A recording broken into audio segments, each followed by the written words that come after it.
ഫലസ്തീന് ഐക്യദാർഢ്യം പ്രഖ്യാപിച്ച് ചെങ്കടലിൽ ഐതിഹാസിക വിപ്ലവം നയിച്ച ഹൂത്തികൾക്ക് തിരിച്ചടി എന്ന നിലയ്ക്കാണ് ഇസ്രായേൽ ഹൊദൈദ തുറമുഖം ആക്രമിച്ചത്. പക്ഷേ ഹൂത്തികളെ സംബന്ധിച്ചിടത്തോളം ഹൊദൈദ ആക്രമണം അത്ര വലിയ തിരിച്ചടിയാവണമെന്നില്ല. ഇറാൻ പിന്തുണയുള്ള ഹൂത്തികളുടെ ഇതുവരെയുള്ള പോരാട്ടത്തിൽ തിരിച്ചടികളെക്കാളേറെ നേട്ടങ്ങളെ അവർക്ക് എണ്ണിപ്പറയാനാകും. പറഞ്ഞുവരുന്നത് ഹൂത്തികളുടെ ശക്തി 10 മടങ്ങ് വർദ്ധിക്കുന്നുവെന്നാണ്. എങ്ങനെ? വിശദമായി പരിശോധിക്കാം.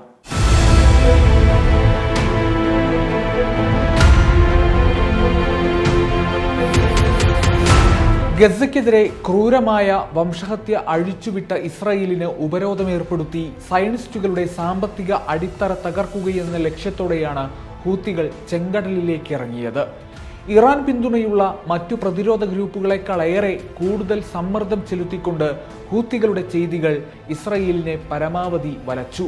ഹൂത്തി ആക്രമണത്തെ തുടർന്ന് ഇസ്രായേലിന്റെ എയ്ലാത്ത് വാണിജ്യ തുറമുഖം നാശത്തിന്റെ വക്കിലെത്തി. തുറമുഖത്തെ ആശ്രയിച്ചു ജീവിക്കുന്ന പകുതിയോളം തൊഴിലാളികളെ പിരിച്ചുവിടുമെന്ന് ജൂലൈ 21 പ്രഖ്യാപിക്കുകയും ചെയ്തു. രാജ്യത്തിന്റെ പ്രധാന വരുമാന സ്രോതസ്സായ തുറമുഖം ഇത്തരത്തിൽ വിനാശകരമായ സാധ്യതകളെ അഭിമുഖീകരിക്കുമ്പോൾ അത് ഇസ്രായേൽ സമ്പദ് വ്യവസ്ഥയുടെ തകർച്ചയിലേക്കാണ് വിരൽ ചൂണ്ടുന്നത്. യമനിൽ ആക്രമണം നടത്താനുള്ള ഇസ്രായേലിന്റെ തീരുമാനം മറ്റൊരു തലത്തിൽ ഹൂത്തികൾക്ക് നേട്ടമായേക്കാം. കാരണം മിഡിൽ ഈസ്റ്റിലെ ഫലസ്തീൻ അനുകൂല ജനവിഭാഗങ്ങൾക്കിടയിലും യമനികൾക്കിടയിലും ഹൂത്തികൾക്ക് അവരുടെ ജനപ്രീതി വർദ്ധിപ്പിക്കാൻ സാധിച്ചു. ആഭ്യന്തരമായി യമൻ യുദ്ധത്തിലുടനീളം ഹൂത്തികൾ പിടിച്ചെടുത്ത പ്രദേശത്ത് തങ്ങളുടെ സ്വാധീനം ഊട്ടിയുറപ്പിക്കാൻ ഇതുവരെയുള്ള ഫലസ്തീൻ അനുകൂല പോരാട്ടങ്ങൾ അവരെ സഹായിച്ചേക്കും. ഇറാൻ നൽകുന്ന ആയുധങ്ങൾ ഹൂത്തികൾക്ക് ലഭിക്കുന്നത് തടയുക എന്ന ലക്ഷ്യത്തോടെയാണ് ഹൊദൈദ ആക്രമണം നടത്തിയതെന്ന് ഇസ്രായേൽ പ്രധാനമന്ത്രി ബെഞ്ചമിൻ നെതന്യാഹു അവകാശപ്പെടുന്നു. എന്നാൽ ഹൂത്തികൾ ഇനിയും കൂടുതൽ ആക്രമണം നടത്തിയാൽ ഇസ്രായേലിന് അത് തടയാൻ കഴിയുമോ എന്നത് സംബന്ധിച്ച് ചില സംശയങ്ങളുണ്ട്. ഇസ്രായേലിന്റെ പ്രതികാര നടപടി ഒരിക്കലും സയനിസ്റ്റുകൾക്കെതിരായ ആക്രമണ പരമ്പരകളിൽ നിന്നും ഹൂത്തികളെ പിന്തിരിപ്പിക്കില്ല. ഫലസ്തീനു വേണ്ടി നിലകൊള്ളുന്ന ഹൂത്തികൾക്കെതിരെ ഇസ്രായേൽ ഇനിയും പ്രതികാര നടപടി തുടർന്നാൽ അൻസറുള്ള പ്രസ്ഥാനത്തിന് അത് പ്രചാരണ നേട്ടമാകും. ഫലസ്തീന് ഐക്യദാർഢ്യം പ്രഖ്യാപിക്കുന്നത് വഴി കൂടുതൽ വിയോജിപ്പുകളെ അടിച്ചമർത്താനും ഹൂത്തികൾക്ക് എളുപ്പം സാധിക്കും. ഇതേ അഭിപ്രായമാണ് യുദ്ധ നിരീക്ഷകരും മുന്നോട്ട് വയ്ക്കുന്നത്. ഇത് യമൻ ജനതയുടെ ദൃഢനിശ്ചയത്തെ വർദ്ധിപ്പിക്കുകയാണ് ചെയ്യുന്നത്.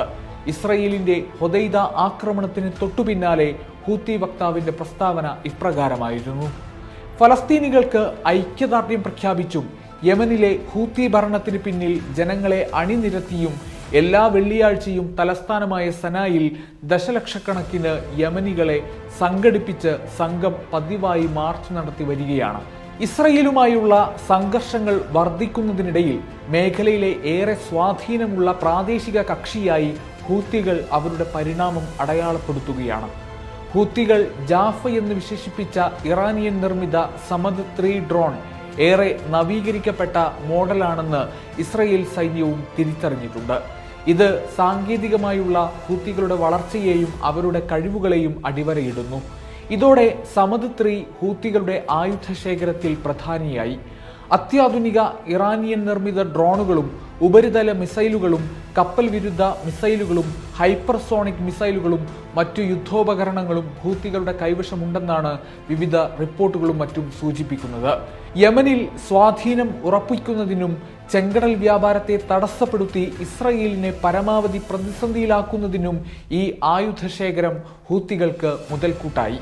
അതോടൊപ്പം പ്രാദേശിക തലത്തിൽ വളർന്നുവരുന്ന വൻ ഭീഷണിയായി പരിണമിക്കാനും ഹൂത്തികൾക്ക് അതിവേഗം സാധിച്ചു. ഹൂത്തികളെ ശാക്തീകരിക്കുന്നതിൽ ഇറാനിയൻ പിന്തുണ ശ്രദ്ധേയമായ പങ്കുവഹിച്ചിട്ടുണ്ട്.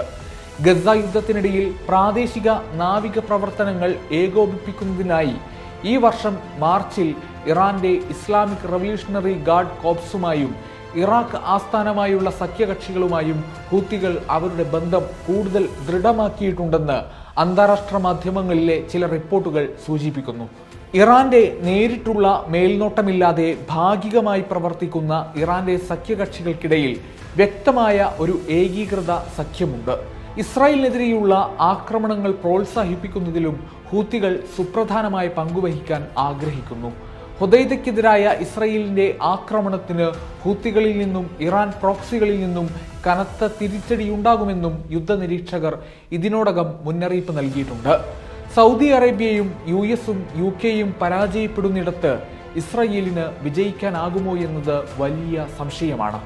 ഹൂത്തി ആക്രമണങ്ങളുടെ തീവ്രത ഗസയിലെ വെടിനിർത്തലിനെ വരെ സ്വാധീനിക്കാൻ ശേഷിയുള്ളതാണെന്നതിൽ തർക്കമില്ല. ഇറാൻ നേതൃത്വം കൊടുക്കുന്ന പ്രതിരോധ പ്രവർത്തനങ്ങൾക്ക് ശക്തി പകരുന്ന ഹൂത്തികൾ മിഡിൽ ഈസ്റ്റിൽ വേരുറപ്പിച്ചിരിക്കുന്നുവെന്ന് ഇക്കാരണങ്ങളെല്ലാം നിരത്തി നിസ്സംശയം അനുമാനിക്കാം.